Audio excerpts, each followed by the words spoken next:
we do what we can to get it out there. You know, we can't make people move. We can tow their cars if they don't. So, all right, so everybody should have a copy of the RDK engineering for that road alley study to go through the borough, take a look at what roads need repair, kind of prioritize and triage what we have, where the most needs are, whether or not it's going to be simple or if it's going to be a whole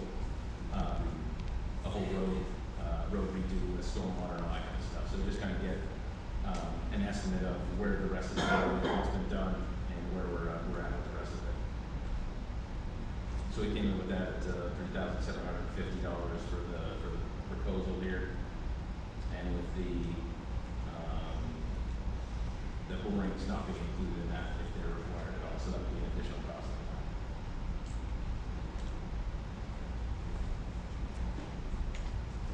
We did have one street repair that was done, or not street repair, sewer repair that was done in conjunction with the Freeland Municipal Authority with our streets department. This was at 1028 Center Street. So that's now been resolved. Got some pictures up there to show what that looks like. So that's all been taken care of. Pothole repair equipment. A couple of pieces here we're looking at to get the streets department capable of making, I guess, proper would be the term to use, proper pothole repairs, being able to do square cuts, and using all the proper equipment to get that in, so it's not going to be out of those holes in a few months to get the repairs to last. So there's a plate compactor and a cut saw in there with a cart. The other thing in here, there's a picture of them there as well. These are, they call them pig magnetic sediment filters. So they basically go on top of the storm drains. Instead of having to open those up twice a year and suck out all the debris, they basically stop the debris from getting in there in the first place. So we're looking at getting a couple of those and testing them out to see how they do on the streets. Pulling the money from the stormwater account for that.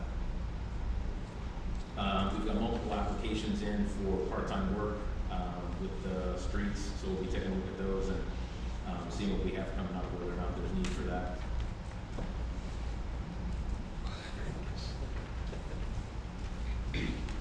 Nothing from the municipal authority. This is just something we're going to look to do in the future, see if we can't get some information on a monthly basis, especially with the stormwater or the sewer and stuff going on.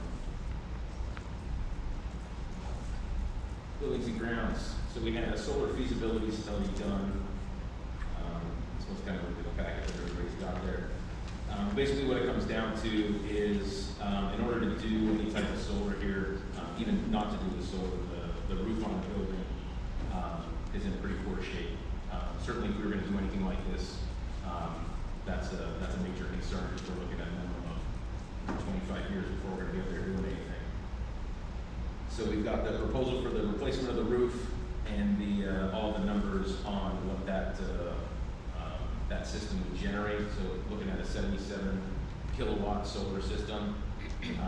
To boil it all down, basically would produce 143% of our electricity usage.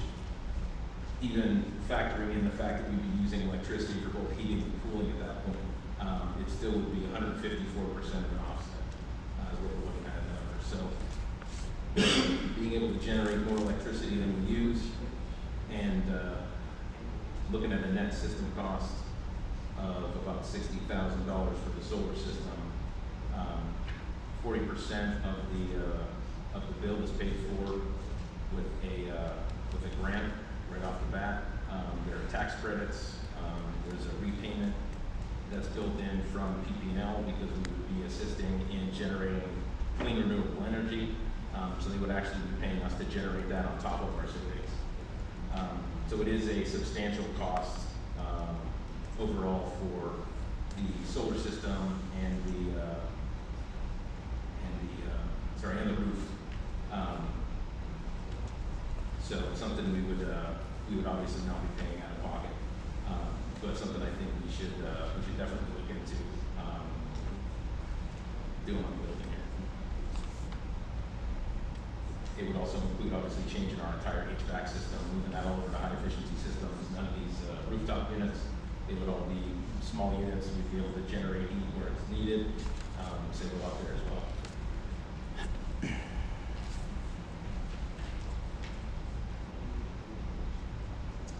The kitchen items that we had spoken about at the last meeting, those are being prepped for municipal bid.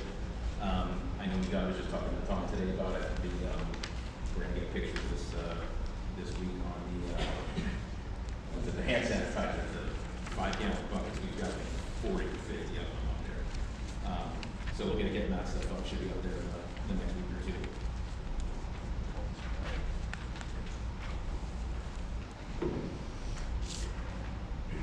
Clean up around the borough has started. Streets department's been out there obviously doing the street sweeping, but we've been kind of starting that at the parks and doing some other things. Just getting started on the grounds around town.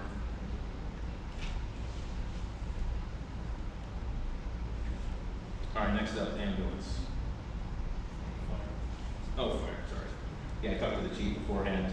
You don't have anything for us? The morning's next week, and the schedule Center Street, in 2 nights. Yep.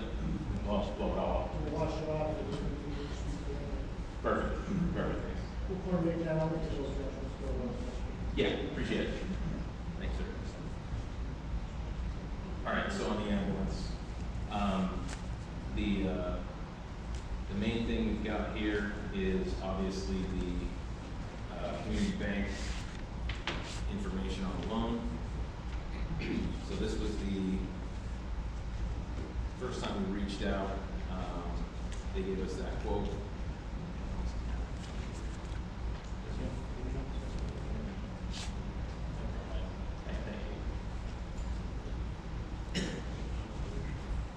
So the amount is $140,000, looking at a rate of 5.3%, term of 10 years. Payment wouldn't begin until 2025. And the total loan payment overall, if we set the full 10 years, would be $180,810. So where we're at with this is scheduling an appraisal on the building. I don't know if we've got that scheduled yet, but I know we're next Tuesday. All right, so the appraisal will go in on the building. We'll see where that comes out. The other part of this is, looking at what, as a borough, we can do for oversight. So there's obviously going to be a lease agreement here, what we can put in there for like a committee oversight or some type of independent oversight board. The other thing would be looking at the updates to the bylaws to have things in there like producing the audits and making it public and things like that. Those are the things that I'd be looking for to have in there if we're going to do something like that. I don't know what anybody else's thoughts are.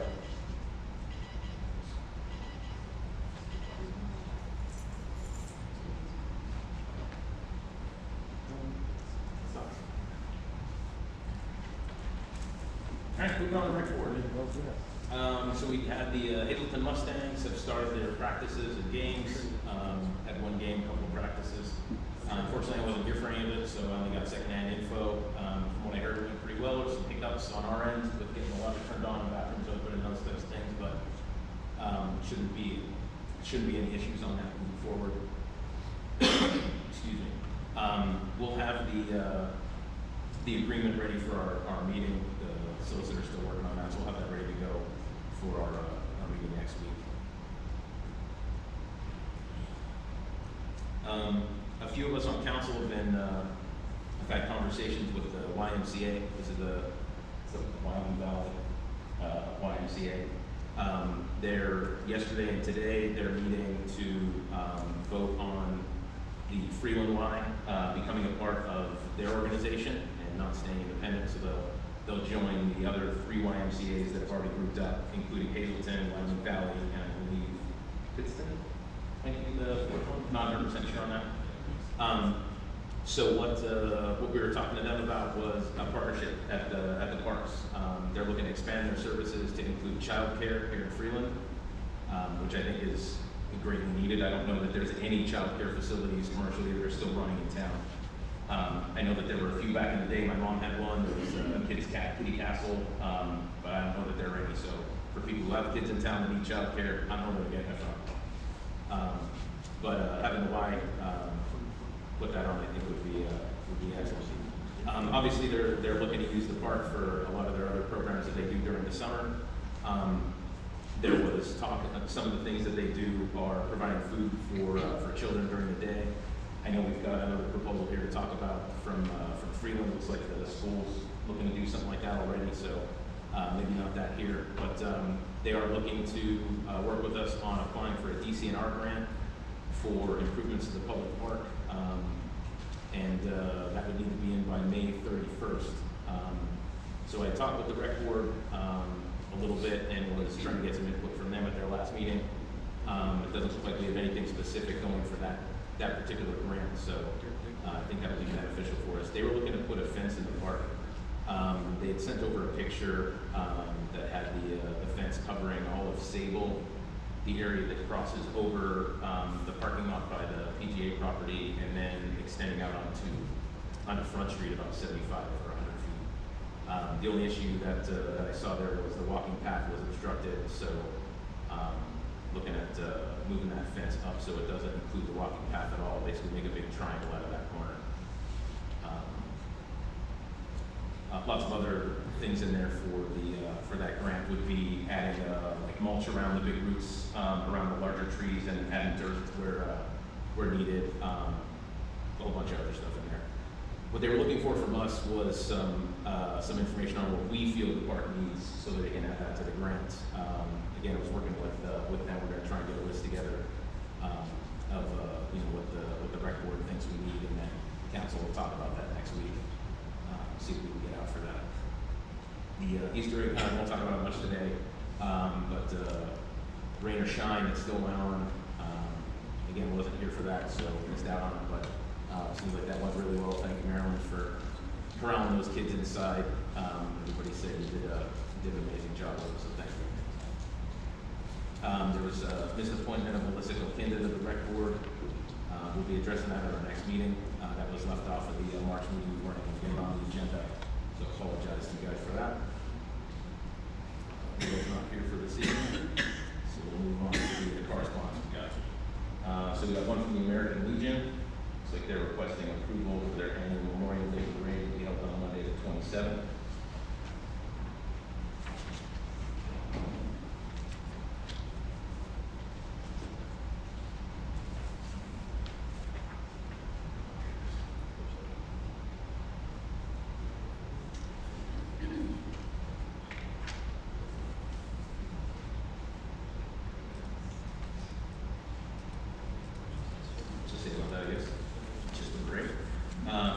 Middle School is requesting permission to close the traditional route that they use for their Halloween parade to hold their first annual Walk for the Whippets on May the 17th. It's a fundraiser to offset the cost for field trips and other school events. So Principal Goey is going to file the necessary paperwork with that. And just looking for us to give our nod that that's going to be okay for them to do that. I don't see any issue there. The Hill Center School Districts also requesting permission to provide the lunches in the public park from June the 17th through August the 8th. Oh, they've done that already. Okay, so they've done that already. Don't think that's a big problem. I don't see why they'd say no to more kids. All right, that's it. So we'll open it up for public comments. Please keep them with your comments.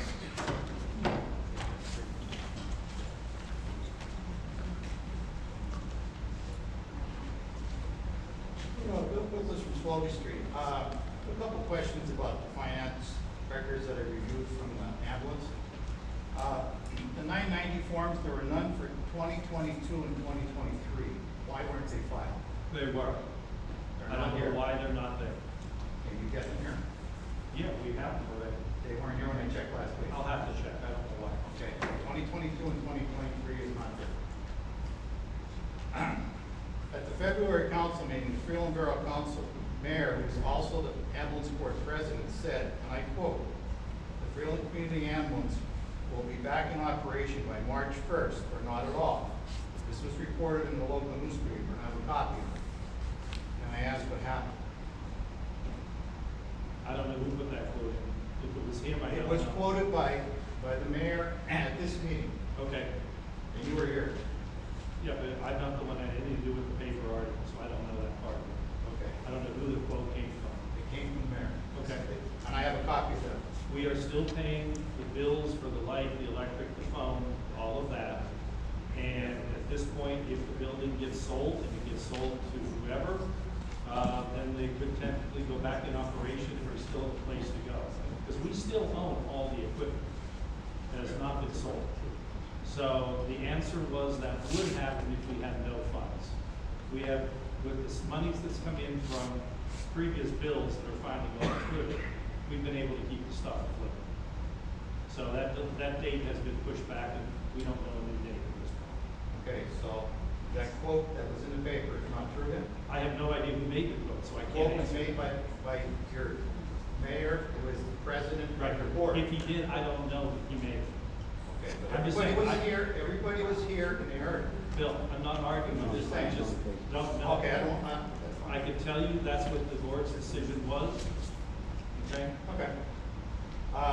Another question. From 1954 until 2017, that's 63 years, the community ambulance received $0 in borough taxes.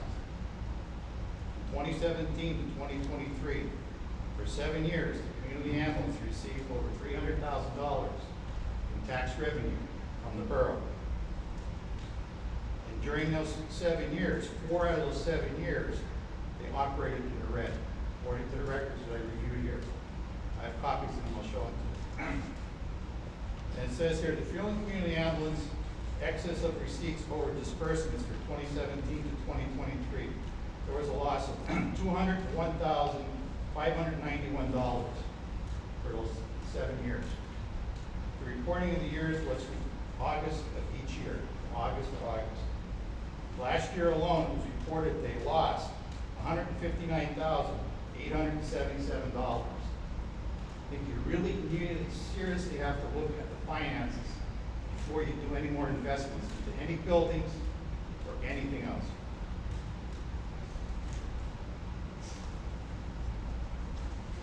One or two quick things. From October 2023 till present, the last 6 months, Valley Regional Ambulance, Medic 26, Lehigh Valley Ambulance, Medic 11, and Whitehaven Ambulance